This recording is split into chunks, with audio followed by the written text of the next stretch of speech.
Bonjour à tous, je suis Aline, coach de l'âme et de destinée. Je vous reviens avec une autre nouvelle vidéo de motivation, d'édification, d'exhortation et j'espère que cette vidéo vous sera très utile. Bien avant de rentrer dans le vif du sujet, j'aimerais d'abord rendre grâce au Seigneur. Excellent Père de grâce, je te bénis, je te loue pour ce moment de partage, Seigneur. Je te prie de disposer les cœurs de tous ceux et celles qui vont m'écouter, Seigneur. Que cette parole puisse leur consoler, puisse leur motiver, Saint-Esprit de Dieu. Que cette parole puisse leur donner la révélation. Car c'est la révélation de ta parole qui est claire et qui nous donne de l'intelligence. Que toute la gloire et l'honneur te soient rendus dans le nom puissant de Jésus. Alors, j'aimerais vous parler de un ignorant est toujours dominé. Notre Seigneur Jésus l'a souvent si bien dit que son peuple périt faute de connaissance, pas par manque de jeûne et de prière. Et je vais vous raconter l'histoire d'une dame qui travaillait chez des personnes nanties et ses patrons sont décédés et ses patrons l'avaient légué la totalité de leurs biens. Mais cette jeune maman, cette dame ne savait ni lire ni écrire. Et un jour, elle mourait de faim. Comme elle était dans une église, les chrétiens se sont aperçus que ça fait des semaines qu'elle ne vient pas à la prière. Donc, le pasteur de l'église est allé lui rendre visite. Et dans son salon, elle avait mis l'héritage. Donc, il y avait une note comme quoi le mot que ses patrons l'avaient remis, qu'elle hériterait de tous leurs biens. Et elle a bien encadré ce mot dans un tableau et elle l'a accroché en signe de souvenir. Et à chaque fois, elle regardait ce cadre, elle dit, oh, mes patrons, c'est eux qui étaient tout pour moi, qui me donnaient de l'argent pour que je puisse subvenir à mes besoins. Maintenant qu'ils ne sont pas là, me voici donc. Je suis en train de mourir de faim. La galère veut m'ensevelir.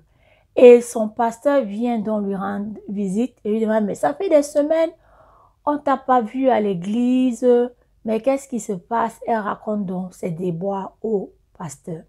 Ça fait des jours, elle ne mange pas.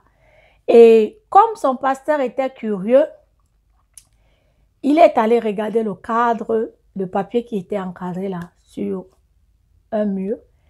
Et il a vu que le mot disait que on lui léguait tous les biens, que ses anciens patrons lui léguaient tous les biens, tout leur argent qui était en banque.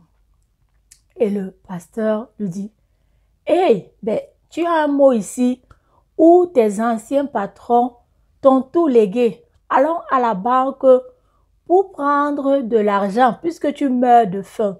Mais cette dame, elle avait une mentalité limitée. Elle avait des millions en banque et elle arrivait à la banque avec son pasteur. Et on lui demande, mais madame, vous souhaitez, quel montant vous souhaitez retirer? Elle dit, moi, tout ce que je veux, c'est 100 $, dans des millions de dollars. Et son pasteur était tellement choqué et frustré. Comme pour vous dire que un ignorant est toujours dominé.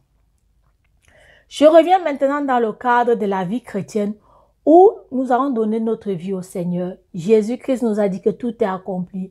Mais pourquoi certains chrétiens croupissent dans la maladie, dans l'ignorance, sont maltraités en permanence par les démons et Satan?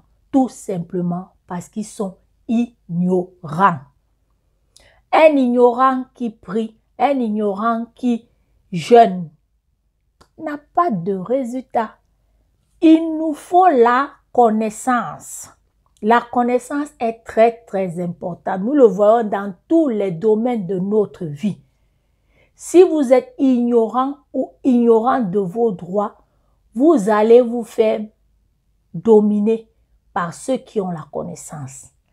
D'où j'aimerais t'encourager à méditer davantage la parole de Dieu parce que tu auras la connaissance et cette connaissance va te libérer de quoi? Des maladies, de la pauvreté. Parce que la Bible nous dit que Jésus-Christ a pris toutes nos maladies. Le châtiment qui nous donne la paix est tombé sur Jésus. Et c'est par ces meurtrissures, mon frère, ma soeur, que nous avons été guéris. Donc, tout est accompli. Prends le courage de te former, de chercher la connaissance là où tu es limité pour ne plus être dominé par ceux qui ont la connaissance. Sur ce, je vais m'arrêter là et j'espère que cette parole va t'édifier, va t'encourager.